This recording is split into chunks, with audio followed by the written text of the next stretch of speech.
साथियों नमस्कार। मैं संतोष मंडलोई पुनः आप सबके बीच उपस्थित हुआ हूँ।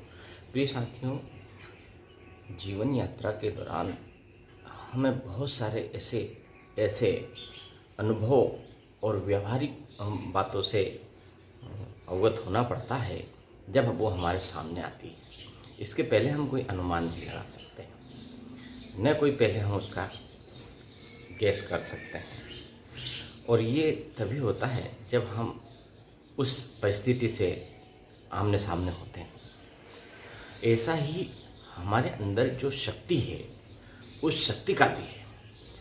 हमारे अंदर शक्ति का विशाल भंडार है। बस उस भंडार को हम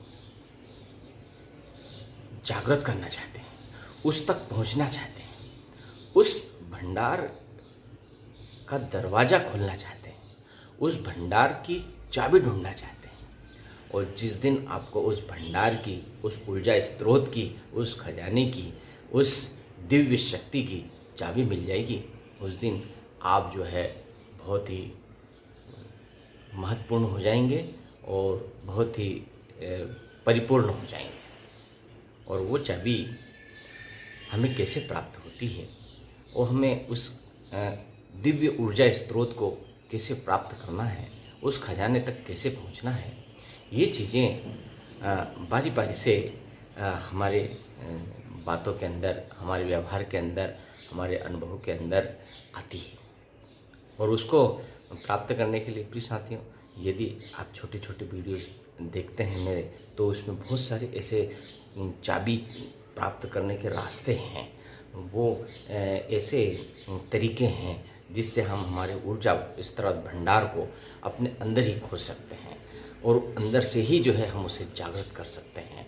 और ऐसा कहा गया है साथियों कि जो भी महान पुरुष हुए हैं, दिव्य आत्माएं हुई हैं, महान आविष्कारक हुए हैं, बहुत ही पूज्य पुरुष हुए हैं, उन्होंने अपनी शक्ति का मात्र 10 से 15% हिस्से को ही जागृत किया था, पहचाना था और सक्रिय किया था। और वो इतने महान हो गए, वो इतने पूज्य हो गए, वो इतने सम्मानित हो गए। आप हम तो सामान्य जन तो हमारी सारी जो शक्ति को जो है पड़ी हुई है, हमारी 95% शक्ति जो है निश्चेत अवस्था में है, अचेत अवस्था में है, अचेतन अवस्था में पड़ी हुई है। उस शक्ति को ही हमें चेतन करना है। तो हम जो 95% लोग हैं, वो 5% भी अगर हमको थोड़ी सी वो मिल जाती है, कोई सफलता मिल जाती है, कोई अच्छा काम कर लेते हैं, तो आप बड़े खुश होते हैं और उसमें ही हम अपने आप को बहुत महान मानते हैं। परंतु ऐसा कहा गया है कि यदि हम इस शक्ति ऊर्जा स्रोत को, इस दिव्य केंद्र को सक्रिय कर लेंगे तो हम बहुत कुछ प्राप्त कर सकते हैं। वास्तव में हम हमारे पारिवारिक, सामाजिक, आर्थिक इन सब चीज़ों में ही ऐसे उलझ कर रह जाते हैं कि हमारे अंदर जो शक्ति है, उस शक्ति को हम जो है जागृत अब नहीं कर पाते हैं, चेतन नहीं कर पाते हैं, जो अचेतन में पड़ी हुई है। ये प्रिय साथियों ऐसे ही है जैसे एक बीज के अंदर एक विशाल वृक्ष छुपा हुआ रहता है और उस विशाल वृक्ष में लाखों, करोड़ों, अरबों फल और दूसरे बीज भी छुपे हुए हैं जो हमें दिखाई नहीं देते हैं। किंतु यदि यही बीज इसको अनुकूल परिस्थिति मिल जाए, अनुकूल वातावरण मिल जाए, मृदा मिल जाए, पानी मिल जाए, मौसम मिल जाए और थोड़ी सी देखरेख मिल जाए, तो यही बीज बड़ा पौधा होकर, वृक्ष होकर विशाल वृक्ष का रूप धारण करता है और एक दिन उसमें भी फल, फूल और बीज लगने लगते हैं और वो अपने जैसे लाखों, अरबों, खरबों बीज पैदा कर सकता है। ऐसी शक्ति उस एक छोटे से बीज में है। बरगद का बीज बिल्कुल छोटा सा होता है, बिल्कुल राई के दाने के समान होता है, किंतु उसके अंदर वो विशाल बरगद का वृक्ष, जिसकी वृक्षों में सबसे ज़्यादा उम्र होती है, लगभग 600 से 700 वर्ष तक उसकी उम्र होती है वृक्षों, तो वो वृक्ष उसमें छुपा हुआ है। उस तरह से ही हमारे अंदर भी बहुत सारी ऊर्जा छुपी हुई है। बस उस ऊर्जा केंद्र को हमें जागृत करना है। आपने सुना होगा प्रिय साथियों, हनुमान जी के अंदर कितनी विशाल क्षमता थी, कितनी शक्ति थी, शक्ति के भंडार हैं वो, लेकिन वो विस्मृत हो गई थी। और जब जामवंत जी ने जब उसकी शक्ति की याद दिलाई, उनको जागृत करा, उनको चेताया, वो उस चेतना में जब वो आए तो उनको अपनी शक्ति का एहसास हुआ और वो धीरे धीरे धीरे धीरे जंप करने लगे, कूदने लगे, ऐसा महसूस करने लगे, हाँ मेरे अंदर शक्ति है, मैं उड़ सकता हूँ, मैं ऐसा कर सकता हूँ। जैसे उन्होंने ऊपर छलांग लगाई तो उड़ने लगे वो, तब उनको एहसास हुआ, अरे मेरे अंदर तो ये शक्ति है, अब मैं तो माता सीता की खोज कर लूँगा और समुद्र 100 योजन समुद्र को भी पार कर सकता हूँ। और उसने जो है हनुमान जी ने समुद्र पार करके माँ सीता की जो है खोज की थी। ऐसे ही हमारे अंदर भी विशाल शक्ति है, उस शक्ति को बस हमें जानना है, पहचानना है, हल्के हल्के से उसको जगाना है। जिस दिन आपके अंदर वो शक्ति जाग गई, समझो। अच्छा, अब देखिए, आप जब बहुत अच्छा काम कर लेते हैं, बड़ा काम कर लेते हैं, उसके बाद आपको मालूम पड़ता है, अरे यार मैं तो ये भी कर सकता हूँ, मैंने ये कर दिखा है। ये कब होता है? जब आपने किया है। बड़े बड़े जो वैज्ञानिक हुए हैं, जो आविष्कारक हुए हैं, जो पूज्य हुए हैं, जो महान स्वामी विवेकानंद जैसे महान व्यक्ति संत हुए हैं, वो भी पहले सोच लेते कि मैं स्वामी विवेकानंद बन जाऊं, तो वो स्वामी विवेकानंद नहीं बन सकते। वो तो जब उन्होंने करा, देखा, ये सारी चीज़ें करी, उसके बाद उनको लगा अरे वाह मैं तो इतना कर सकता हूँ। तो हम भी कर सकते हैं, पर बगैर करे आपको पता नहीं पड़ेगा कि आपके अंदर क्या शक्ति है। बस उस शक्ति को आपको जो है जागृत करना है, उस शक्ति तक पहुंचना है, उस अचेतन शक्ति को चेतन करना है।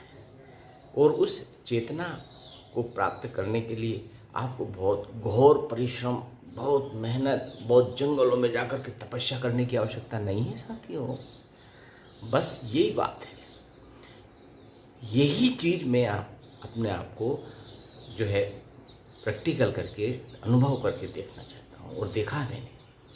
और यदि आप करेंगे, आप जुड़ेंगे, आप मेरे साथ जुड़ेंगे और आप मेरी बातों पर थोड़ा भी जो है विश्वास करेंगे, तो आपको लगने लगेगा हाँ यार शक्ति तो है हमारे अंदर। ज़रा आप करके तो देखिए, ज़रा आप जुड़कर मेरी बातों को आप हल्का मत लीजिए।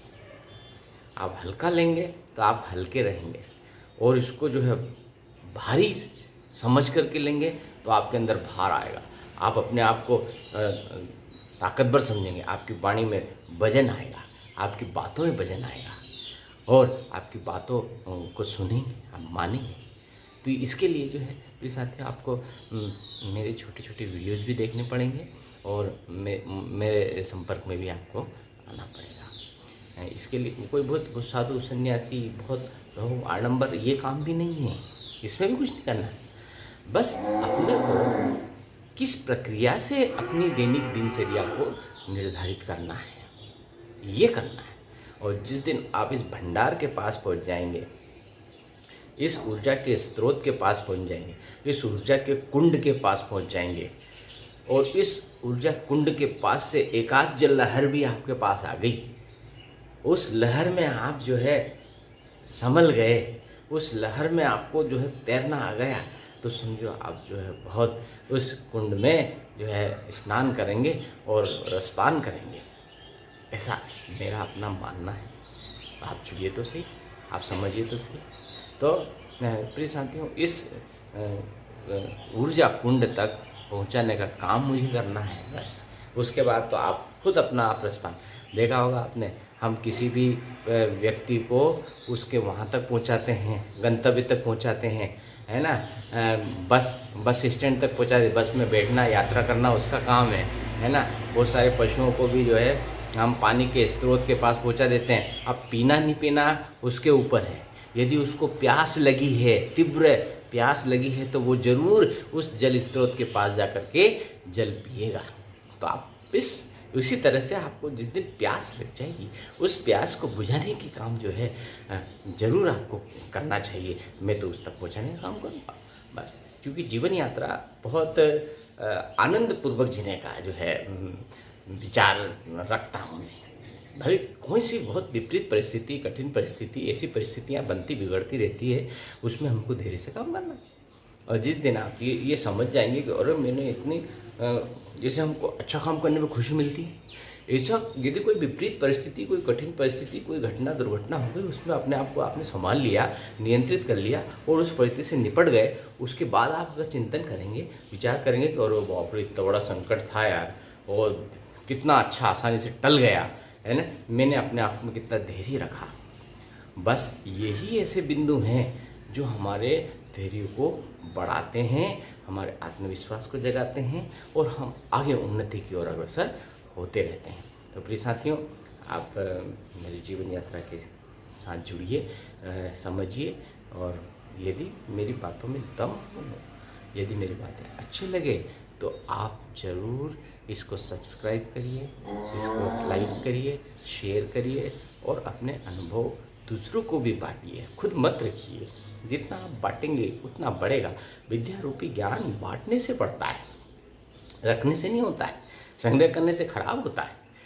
कोई सी भी चीज़ संग्रह करने से कुछ चीज़ें ऐसी है जो खराब हो जाती है, कुछ संग्रह कर सकते हैं, पर ये ज्ञान, विद्या रूपी ज्ञान संग्रह करने से नष्ट होता है। इसको बांटना है, ज़्यादा से ज़्यादा बांटिए, बताइए, बोलिए, व्यवहारों में ऐसी चीज़ें लाइए जिससे आपका विश्वास बढ़े, आपका सम्मान करे, आपको लोग लाइक करें, पसंद करें, है ना। तो साथियों, धन्यवाद।